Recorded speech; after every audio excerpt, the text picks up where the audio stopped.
A paz do Senhor, queridos irmãos, estamos aqui mais uma vez para dar sequência à nossa série de estudos bíblicos baseados no tema O Corpo de Cristo, Origem, Natureza e Vocação. Eu sou Arnold Luiz e hoje nós estamos com a lição de número 10, a segunda ordenança do Senhor, a Santa Ceia.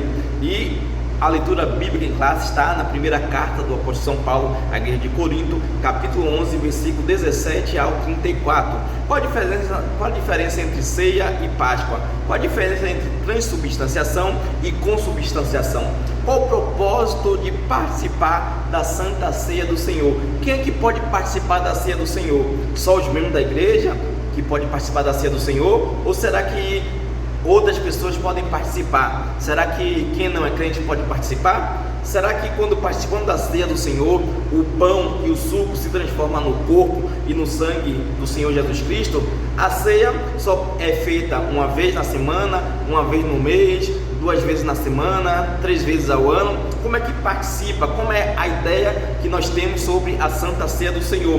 A ceia do Senhor, vamos entender hoje nessa lição, e vamos abordar um pouquinho sobre algumas coisas da ceia do Senhor, não só os elementos, que é o pão e o suco, mas também nós vamos entender de forma clara, prática e bem objetiva qual é o significado, qual é o propósito da Santa Ceia do Senhor. A ceia do Senhor tem 3 princípios. Quais são os 3 princípios básicos da ceia do Senhor? Passado, presente e futuro. Passado, por que passado?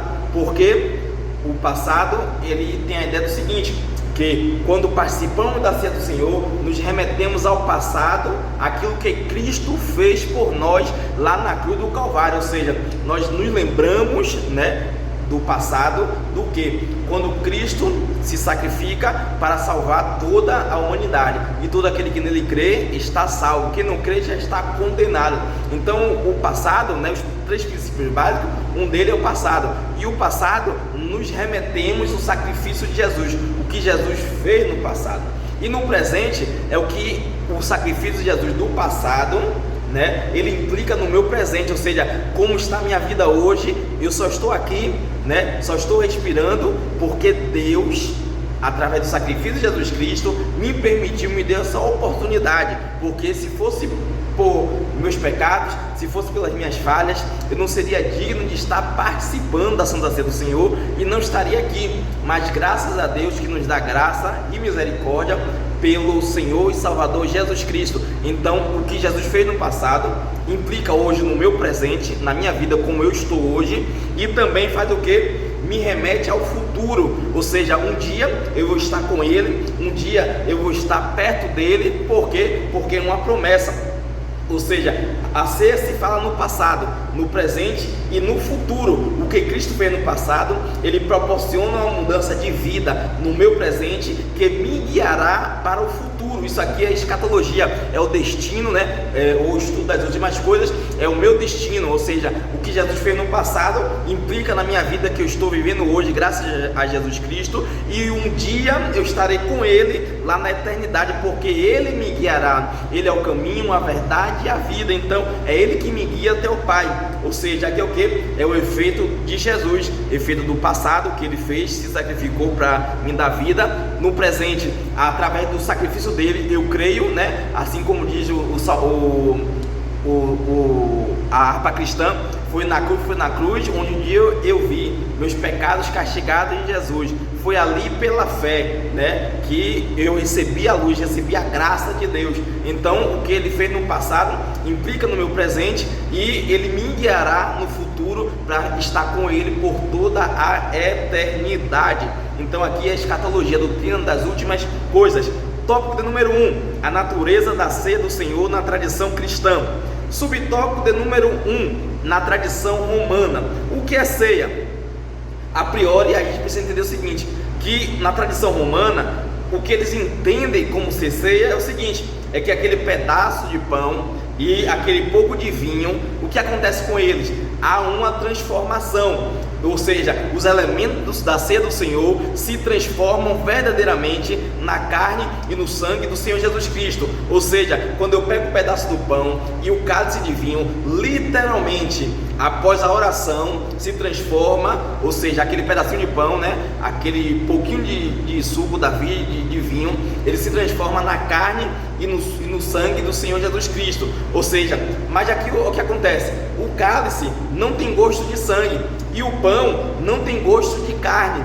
O que é transformado ali? Ou seja, o que é transformado é a essência e não a aparência. Ou seja, a essência, ou seja, o significado para a tradição romana é que a essência daquele pão deixou de ser pão e agora é carne, e a essência daquele suco da vide agora é sangue, mas não tem gosto de carne e não tem gosto de sangue. E o que é transformado é a essência e não a aparência. Ele tem a aparência de pão, tem a aparência do suco da vide, né, o cálice tem a aparência do suco do vinho, mas o gosto é de carne, o gosto é de sangue, né? O que é transformado não é a aparência, mas sim a essência. Ou seja, o pão deixa de ser pão, o trigo se desfaz, né? Os átomos do trigo deixam de ser ali o trigo e agora vira carne.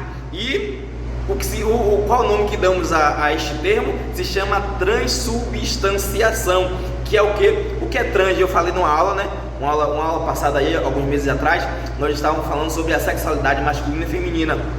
E nós estávamos falando sobre o termo transgênero, né? Aí eu falei que trans é aquilo que transcende, ou seja, não é nem, na época, né, eu falei que não era nem homem nem mulher, ou seja, transcende, ou seja, para as pessoas transgêneras, elas acham que elas transcendem o sexo masculino ou feminino, ou seja, é uma coisa que está além, é uma coisa que transcende. Aqui na transubstanciação, o que acontece? Esse termo diz o seguinte, que aquilo que transcende, né? Transubstanciação, o que transcende? A substância passa por uma metamorfose, que literalmente deixa de ser trigo e passa a ser o que? O pão ser a carne e o suco ser o sangue, ou seja, o sabor não é de carne, o suco não tem sabor de sangue, mas dentro da tradição romana, o pão e o vinho muda de essência e apenas a aparência está igual, né? O pão é pão, o vinho é vinho, mas a essência deixa de ser, ou seja, eles tiram isso de quê? De Mateus capítulo 6, Mateus capítulo 26, versículo 26 a 28, né? Que Jesus diz, né, que quando comer deste pão, estará comendo a minha carne, como beber deste cálice, está bebendo, né, o meu sangue.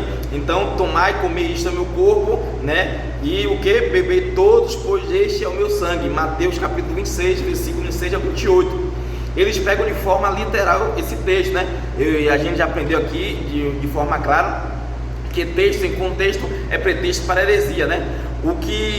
Onde a Bíblia não tem voz, nós não deveríamos ter ouvido, né? Princípio de o que? Exegese. Às vezes nós colocamos no texto algo que não tem, ou seja, o texto não pode significar o que nunca significou. Eu preciso entender que a palavra do Senhor, ela precisa de uma exegese de forma clara, prática, objetiva, e eu preciso olhar o contexto da história, preciso olhar a língua que foi escrita, para quem foi escrito, quem escreveu aquele texto e qual foi a motivação, qual foi o propósito que ele escreveu aquele texto. Então eu preciso entender isso.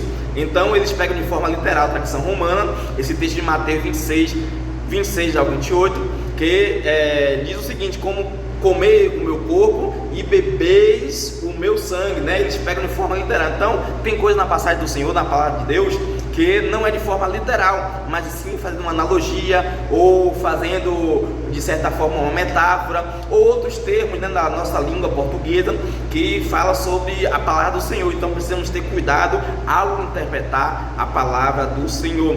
Então temos um problema aqui. Qual é o problema? Quando Cristo falou isso, ele estava vivo, e quando ele estava vivo, o que é que Jesus fazia? Ele pegava as coisas que conhecíamos aqui, né, as coisas práticas, para aplicar uma verdade eterna. Exemplo, João diz, né, que Jesus disse: eu sou o pão da vida, né? Eu sou o caminho, a verdade e a vida. Ele não estava se referindo que ele era uma rodovia, que ele era uma estrada ou uma pavimentação onde todos poderiam pisar nele. Ou seja, isso era algo simbólico. O que Jesus está querendo dizer? Quando ele diz que era uma porta, ou seja, ele pegava esses exemplos de forma prática, a porta, a janela, né? Jesus disse que era o pão da vida, o caminho, a verdade, a vida, a janela. Ele estava pegando esses elementos para o quê? Para aplicar, né? Isso implica numa verdade espiritual para a minha vida. Aqui nesses versículos, Jesus queria falar o quê? Que sobre a comunhão. Ele estava falando em acreditar naquilo que a cruz foi capaz de fazer e que aproximava o ser humano do eterno. Ou seja, todas as vezes que mencionamos isso, o que Jesus disse, nós queremos dizer o seguinte: Jesus está querendo aplicar uma verdade espiritual, mostrando que nós precisamos dele. Ou seja, quando ele fala que ele é o caminho, a verdade e a vida, ele é o único acesso direto a Deus Pai. Por quê? Porque quando Jesus ele morre, o que acontece? O véu se rasgou de cima a baixo. Ou seja, agora o caminho está livre para se ter comunhão com Deus, mas através de quem? Da pessoa do Senhor e Salvador Jesus Cristo de Nazaré. Aquele sacrifício, né, como ele diz ali, ele se sacrificou para nos salvar. E quando ele diz: Pai, está consumado, ele dá o último suspiro e ele aí está consumado. Ou seja, ele consumou a obra da redenção. Deus Pai, ele preparou, né? Ele fez tudo, ele preparou. Jesus, o que é que ele fez? Ele cumpriu o que o Pai disse. E o Espírito Santo convence de tudo isso, da justiça, do pecado e do juízo. Então, essa é a ideia aqui do autor. Jesus estava fazendo o que? Uma analogia. Jesus estava mostrando uma verdade que nós conhecemos, né, no dia a dia, no cotidiano, para implicar uma verdade espiritual. Então essa é a ideia aqui, quando Jesus diz, e não de forma literal, segundo a tradição romana, que crê que a carne vira carne e o sangue, o suco vira sangue, né? Então todas as vezes que mencionamos a cruz é capaz de salvar. Por quê? Porque não é o madeiro que nós estamos falando, mas sim quem estava lá. Sim, o que é que Jesus fez lá na cruz do Calvário.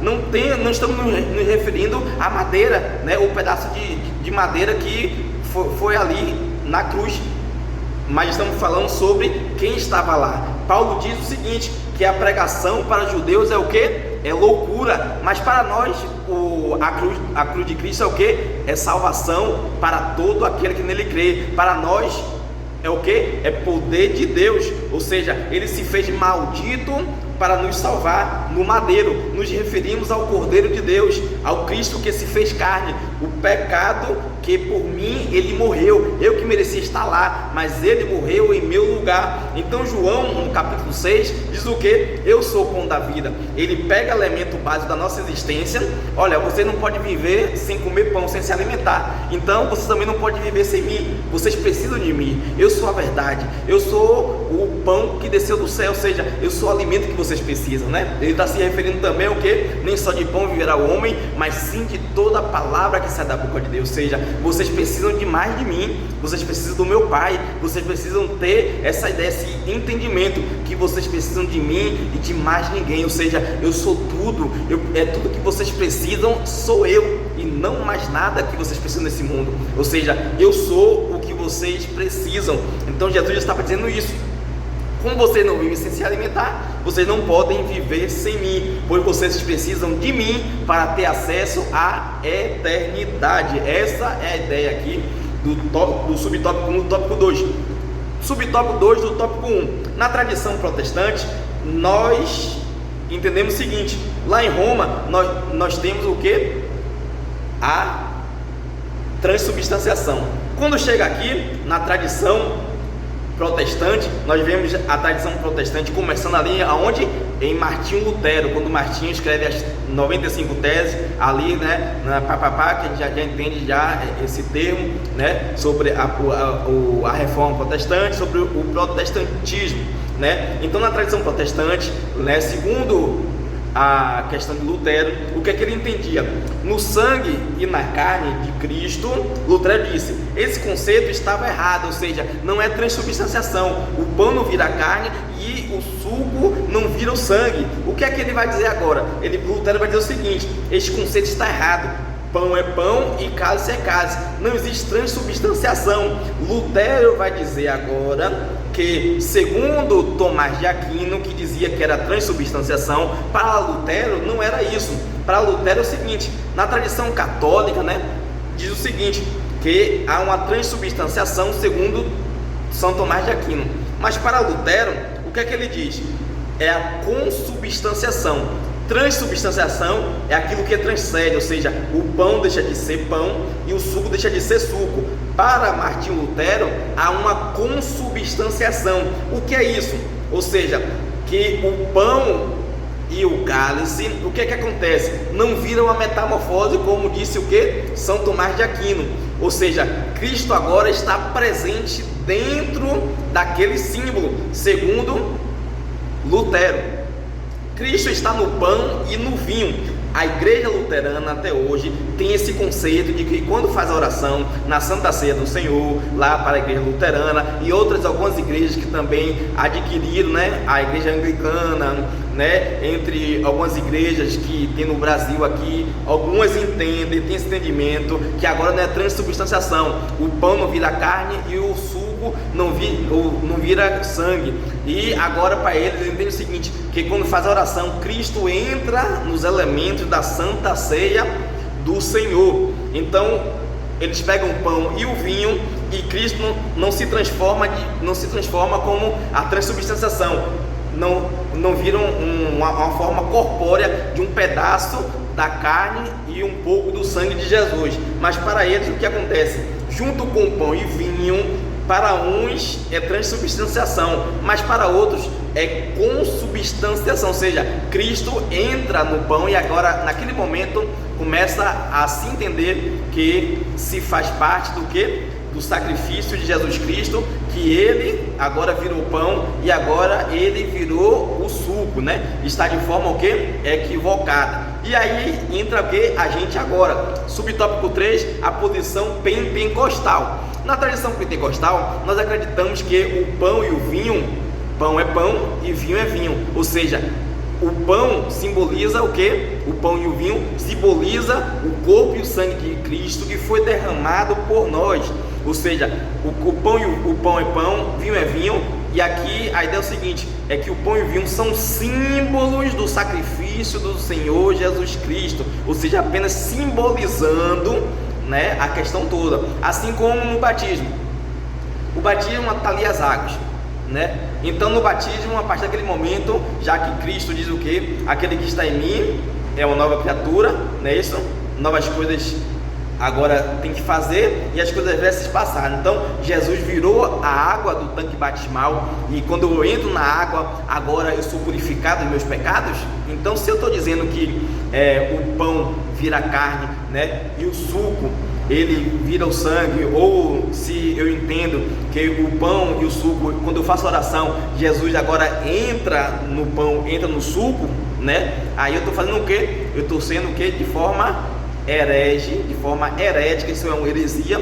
Eu estou errando nesse conceito, porque nós cremos, nós da Assembleia de Deus, nós pentecostais, nós cremos que o sangue, o vinho e o pão simbolizam o sacrifício do Senhor Jesus Cristo. E lembra que eu falei? Implica em verdades espirituais o que Jesus fez na minha vida. Lembra do passado, o sacrifício dele, o presente, como a minha vida está agora através dele, e implica no futuro, onde eu vou estar com ele, onde ele vai me dar o passe para acessar a eternidade, porque ele é o caminho, a verdade e a vida. Louvado seja o nome do Senhor. Então vamos agora para entender o seguinte, uma coisa interessante. O autor da lição diz aí o seguinte, que Jesus de forma espiritual se faz presente nos símbolos. Jesus não se faz presente no símbolo do pão da ceia, porque quais são os símbolos? Pão e vinho. Ele não se faz presente dentro do pão da ceia. Por quê? Porque dentro da tradição pentecostal acreditamos que Jesus está presente nos símbolos, ou seja, quando eu pego o pão e o cálice de Jesus, Jesus está presente em nosso meio, onde tem 2 ou 3 reunidos, eu me faço presente, não no símbolo, mas no ambiente ambiente onde está acontecendo a ceia do Senhor. Vale salientar que ele está presente não nos elementos, mas no ambiente, ou seja, o ambiente está preenchido, está saturado pela presença do Espírito Santo de Deus. Jesus se faz presente no ambiente e não nos símbolos. Os símbolos da ceia são pão e água. Exemplo, batismo. Jesus não está na água. Se eu acredito que Jesus está nos símbolos da ceia, eu preciso acreditar que ele está presente em outros símbolos religiosos. Exemplo, nós temos o óleo. Quando faz a oração para ungir os enfermos, os presbíteros da igreja, o que acontece? Aí nós pegamos o óleo e oramos, né? Com imposição de mão. Então, já que Jesus está dentro dos símbolos de forma espiritual, nós vamos entender que Jesus também está no óleo. Então, quando faço a oração, Jesus está no óleo e o óleo passa para a pessoa, né? Então, isso é uma heresia. Então, nós devemos ter cuidado com algumas coisas, né? De forma infeliz, nosso autor falou isso aí, mas claro que a gente precisa entender o seguinte, que de 100%, 1% a gente erra porque nós somos humanos erramos, né? Nós erramos, todos nós erramos. Então foi uma falha, nós falhamos, mas continuamos daqui para frente, né? Que a lição é muito boa, a lição é top, né? Uma das melhores lições que nós vimos ultimamente, e nós precisamos, que é urgente, todas essas coisas para se falar sobre a igreja do Senhor, que ela é santa, imaculada, né? Ela é maravilhosa, a igreja do Senhor.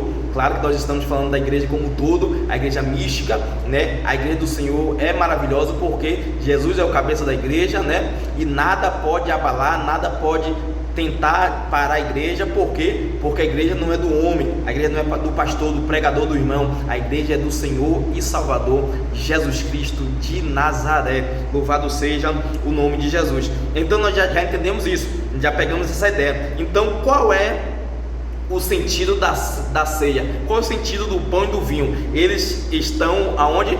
Ali no símbolo, né? O pão e o vinho são símbolos representando para nós olharmos o que? O sacrifício de Cristo na cruz do Calvário. Nós oramos apresentando o pão e o suco da vide pelo sacrifício que Cristo fez por nós, ou seja, é o símbolo do sacrifício de Jesus, o que ele fez por nós no Calvário. Cristo não está nos símbolos, mas ele está presente na reunião. Onde tem 2 ou 3 reunidos, eu me faço presente. Quando oramos agradecendo o pão e o vinho, ele não está no símbolo, ele não entra nos símbolos, ele está presente no ambiente. O ambiente é preenchido pela glória do Espírito Santo de Deus, pela glória do Senhor. Jesus se faz presente em nosso meio. Eis que ele diz o quê? Que eu estou presente no meio da igreja. Jesus está conosco.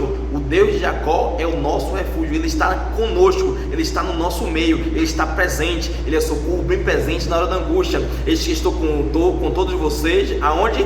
Uma vez na vida, ou seja, quando você estiver na bênção, não, eu estou convosco todos os dias, até a consumação dos séculos. Ele está em nosso meio, ele está conosco, ele está presente nos momentos difíceis, nos momentos bons, ele está conosco, ele está dentro da tempestade, ele está dentro da fornalha, ele está dentro da cova, ele está contigo, meu irmão, ele está contigo, minha irmã. Não perca a esperança, porque Deus, ele é o nosso Salvador, ele é o nosso refúgio, nosso socorro bem presente na hora da angústia. Ele é o Deus Todo-Poderoso.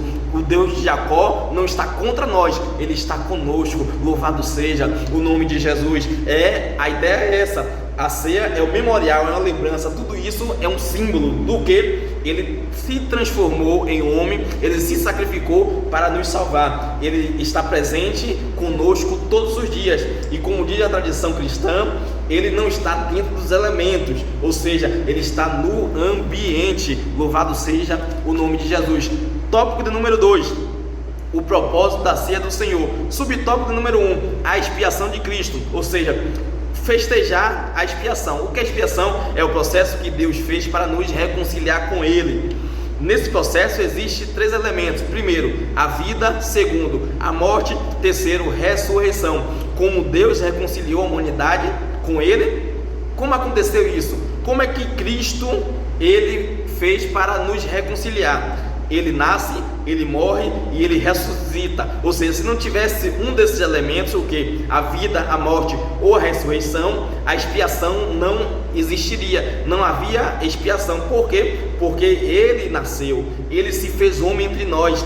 Ele nasceu, sentiu a minha dor, ele sentiu a sua dor. ou seja, Ele entende o seu sofrimento, Ele entende o meu sofrimento, Ele entende a sua tentação, Ele entende a minha tentação, Ele entende a tua dor, Ele entende como é ser humano, Ele viveu da mesma forma que eu e você viveu. Claro que Ele é 100% homem e 100% Deus, mas Ele veio aqui, Ele se encarnou, né? Nós vimos o unigênito de Deus, nós vimos a sua glória, né? Ele se encarnou, Ele se fez homem, Ele se fez presente, Ele viu a nossa necessidade, Ele viu, Ele disse: Pai, eu estou indo lá, Pai, e agora, Pai, eu vou cumprir o que o Senhor disse, né? Eu sou o cumprimento da redenção, ou seja, eu vou redimir a tua criação. Jesus Cristo é a expiação, Jesus Cristo é o amor maior do Pai, porque Deus amou o mundo de uma tal maneira que deu seu Filho unigênito para todo aquele que nele crê não pereça, mas tenha a vida eterna.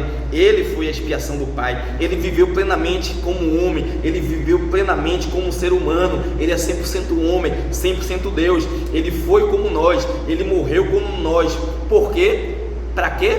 Porque o salário do pecado é a morte, mas o dom gratuito de Deus é a vida eterna em Cristo Jesus. E aqui nós entendemos como a morte só existe por causa do pecado. Foi o pecado que trouxe a morte, e tinha que vir alguém para quê? Para morrer pelos nossos pecados. Ele se chamará Emanuel, porque Ele salvará o seu povo dos seus pecados. Ele morreu para nos salvar do pecado e morreu em nosso lugar. Qual é o brilho da expiação? É a ressurreição, ou seja, o processo da expiação está completo. Por quê? Porque Ele nasceu, Ele morreu e Ele ressuscitou, e Ele está vivo para todo sempre, pelo século dos séculos. Ele vive, Jesus Cristo, Ele vive, Jesus Cristo, Ele reina, Ele está vivo, Ele está reinando, Ele é rei, Ele é profeta, Ele é sacerdote, Ele está ao lado do Pai, intercedendo por mim, intercedendo por você. Ele fez isso, Ele nasceu, Ele morreu, Ele ressuscitou. Louvado seja o nome de Jesus Cristo para todo sempre. Ele vive, Jesus Cristo não está preso, Ele não está na cruz, Ele está vivo, Ele vive, Jesus Cristo vive. E aqui nós temos essa ideia, expiação, processo de Deus. Que processo é esse? De reconciliar a humanidade com Ele. Ou seja, nós éramos inimigos, mas através do sacrifício de Cristo, todo aquele que nele crê está salvo, né? E não está condenado. Por quê? Porque agora nós estamos o que? Reconciliados, né? Quando nós aceitamos a Jesus Cristo, nós somos o que? Reconciliados com o Pai. Depois nós somos o que? Justificados pelo sangue de Cristo, pelo sacrifício de Jesus. Nós somos adotados, né? Que agora nós somos o que? Não somos mais bastardos, agora não estamos mais afastados, nós agora somos filhos de Deus. Aí vem o processo da santificação, ou seja, eu não sou santo, eu sou separado, eu sou santificado, eu estou em processo de santificação. Hoje santo, amanhã mais santo do que hoje, e hoje mais santo do que eu fui ontem. Então é um processo cotidiano, paulatinamente, a cada dia, né? Eu não nasço santo e nem sou santo. Santidade é o processo final, quando nós veremos Ele como Ele é, e agora nós teremos um corpo transformado de glória, assim como Ele é, não como o que Ele tem, mas como Ele é, ou seja, próximo do que Ele tem, né? Nós estaremos ali herdando com Cristo, nós somos herdeiros de Cristo, pelo sacrifício que Ele fez na cruz do Calvário por nós. Nós herdamos as bênçãos espirituais pelo sacrifício do Senhor Jesus Cristo. Então Deus nos vê como amigos, filhos, amados, reconciliados. Cristo é o nosso Senhor. Segundo tópico, do tópico 2, proclamar a segunda vinda de Cristo. Na primeira carta aos Coríntios, capítulo 11, versículo 26, pois todas as vezes que comerdes este pão e beberdes este cálice, anunciais a morte do Senhor Jesus até que Ele venha. Todas as vezes que nós participamos dessa festa, devemos relembrar que Ele vai voltar, e eu preciso ter cravado isso na minha mente. Essa festa é uma festa que deixa claro que vai deixar de ser esperança para os outros, mas para mim é a esperança maior, quando Cristo vem me buscar, quando eu vou ser arrebatado. Então a Santa Ceia do Senhor proclama o que? A segunda vinda de Cristo. Ele veio uma vez e Ele vai vir agora outra vez para me buscar, porque Ele disse, Ele me prometeu, onde Ele estiver, eu estarei também com Ele. É uma das festas que deixa claro que a esperança é a vinda do Senhor e Salvador Jesus Cristo, que essa esperança vive em meu coração, em nosso coração. Que esperança é essa? Que Ele vai voltar. Então eu preciso proclamar a sua segunda vinda. que isso esteja vivo em meu coração, que Ele vai voltar para buscar a sua igreja. Ele prometeu. Eu não preciso de sinais, eu não preciso ver Ivete Sangalo dizer que vai macetar o Apocalipse, que vai macetar o arrebatamento. Por quê? Porque essa promessa é o quê? Eu não preciso viver de sinais, eu não preciso viver as coisas que estão acontecendo no mundo afora. Por quê? Eu não preciso medir o terremoto, não preciso medir anualmente quantos terremotos tem, se tem tsunami, se tem peste, nação contra nação, reino contra reino. O que é que eu preciso acreditar? Na volta de Jesus Cristo. Ele disse que ia voltar. A festa da ceia é uma lembrança que Ele vai voltar para arrebatar o seu povo, que Ele comprou na cruz do Calvário. Então, quando eu creio nisso, isso me liberta. A cruz me liberta, a cruz me transforma. Aí eu entendo essa questão. Subtópico 3 do tópico 2: celebrar a comunhão cristã. Essa festa é a festa da comunhão. As pessoas tinham que trazer alguma coisa. Nós aprendemos o quê? Que tem 3 coisas que aconteceram naquela festa. Primeiro, partilha. Segundo, igualdade. E terceiro, solidariedade. Nessa festa, conhecida como uma festa ágape ou HP, a festa do amor, o rico levava mais do que o pobre, e quando chegava lá, colocava-se na mesa as comidas. E o que acontecia? O rico que levava mais, comia mais, e deixava lá os pobres não comerem tanto. Por quê? Porque o que ele levava, ele comia com a sua família, e a sua família estava satisfeita. Mas um exemplo: o rico levava filé mignon, o pobre levava galinha, levava ovos, levava salsicha, então levava coisas baratas. Por quê? Porque ele não tinha condições de levar algo de valor. E o rico que levava bastante, comia bastante. Qual a ideia aqui? A ideia de partilha. Quando eu levo alguma coisa para a ceia do Senhor, eu levo o quê? Algo que não é meu, ou seja, deixa de ser meu e agora é dele, agora é de todos, ou seja, eu preciso partilhar. Lembra como a igreja primitiva crescia? Ela crescia na oração, na comunhão e no partir do pão. O que o apóstolo São Paulo aqui está dizendo é que aquela igreja estava entendendo de forma errada qual era a celebração ali. A celebração é a comunhão, é a partilha, é a igualdade, é a solidariedade. Ou seja, aqui é o que? A igreja, a mesa não é do pastor, não é da igreja, a mesa aqui não é do pregador, a mesa é de Cristo, a mesa é do Senhor. Então, quando eu deixo na mesa do Senhor, eu entrego aquilo para os outros.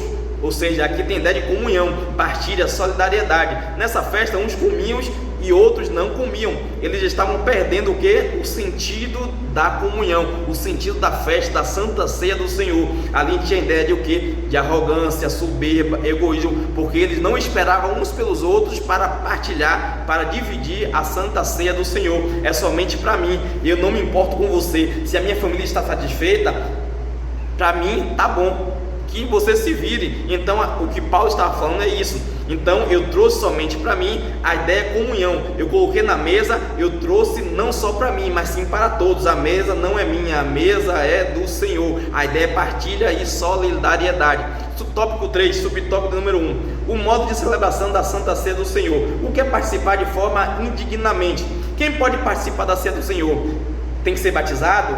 Não precisa ser batizado?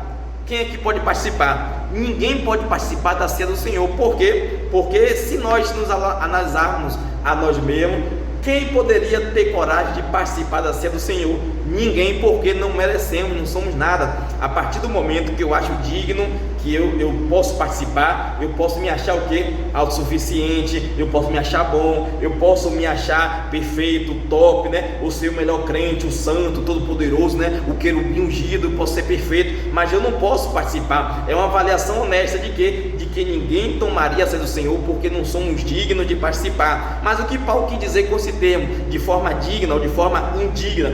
Como essa festa estava sendo tratada, como estava sendo conduzida a festa, de forma indigna. Indigna não era você, não era eu, não é a pessoa. De forma indigna era o ato de participar da Ceia do Senhor.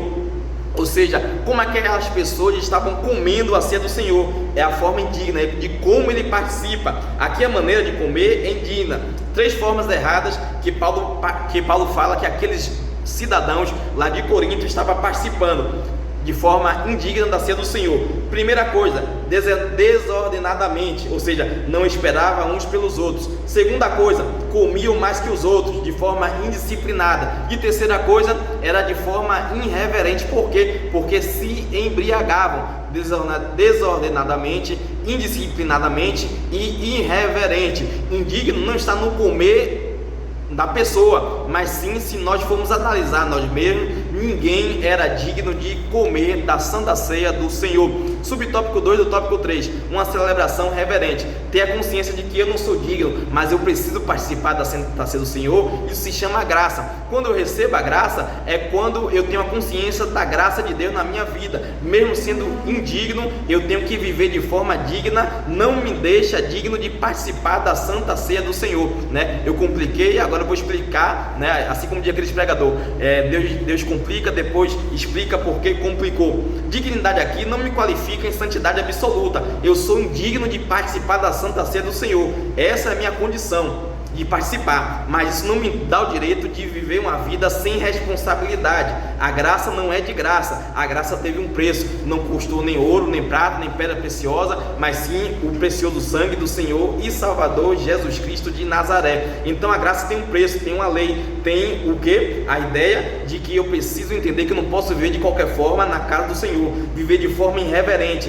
indisciplinada, fazia da ceia do Senhor de qualquer jeito, ou seja, eu estou participando de forma consciente e ninguém é capaz de cear, mas eu não posso usar esse pretexto para viver uma vida de pecado. É uma afronta ao sacrifício de Cristo. Estamos invalidando o que Ele fez na cruz quando nós, de forma irreverente, nós entendemos e não damos valor ao sacrifício e ao processo chamado santificação. Então Ele me fez santo e eu tenho que viver à altura, de forma digna, né? Aproximado do que a palavra de Deus diz, não de forma perfeita, porque ninguém é perfeito, mas eu preciso ter uma vida de luta constante, amante do Evangelho, que isso reflita na minha vida e que isso me aproxima de Cristo. A graça não me dá legalidade para termos uma vida irresponsável, ou seja, eu preciso entender que a graça me dá liberdade para viver à altura do Evangelho, se esforçando, lutando, batalhando, viver de fé em fé. O reino é tomado à força, mas a salvação foi nos dada a nós, e a salvação ela teve um alto preço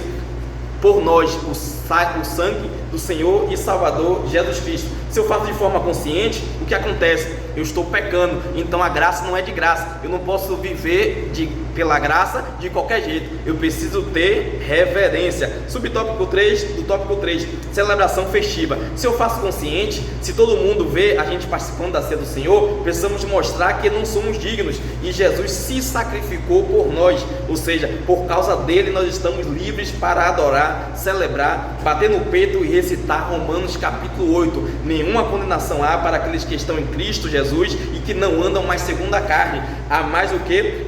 Um bando de comedor de feijão. Nós somos todos pecadores, mas nada pode nos separar do amor de Cristo. A cruz já me religou com a eternidade. Ele se sacrificou por nós. Nós estamos vivos por causa dele, de fé em fé. Não se vive mais eu, mas Cristo vive em mim. E agora a vida que eu levo pelo Filho de Deus. Ou seja, eu preciso viver à altura do Evangelho. Eu preciso viver à altura da palavra.